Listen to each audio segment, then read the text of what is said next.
Africa is gearing up for a Black Monday. Eskom says load shedding will kick off next week. Most businesses will be back in full swing and schools start to reopen. Renewed calls have been made for the energy shortage to be declared a national crisis. Few things beat a juicy wood-fired pizza, but earning your dough is tough. Add load shedding to the mix and it's a recipe for disaster. For this pizza franchise, when the lights go off, its bottom line is badly affected. So it's affecting us a lot, and then our stock stays in the temperature must cold every time. But now when the load shedding is out, then it affects you. Something needs to be done about this, or else they must get a generator for us, understand? So that might help us, because now we have to throw the stock away. So then you understand, and then at the end of the month as well, you have to pay salaries, and then you're throwing away the stock. So it affects a lot. The worst, turning away hungry pizza fans.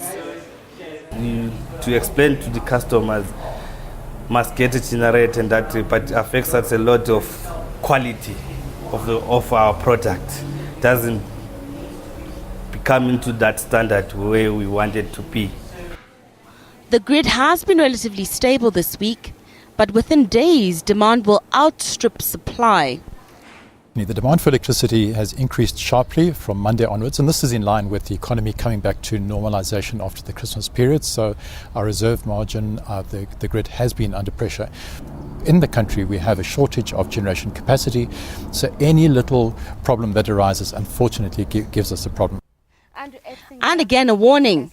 The situation isn't going to improve anytime soon.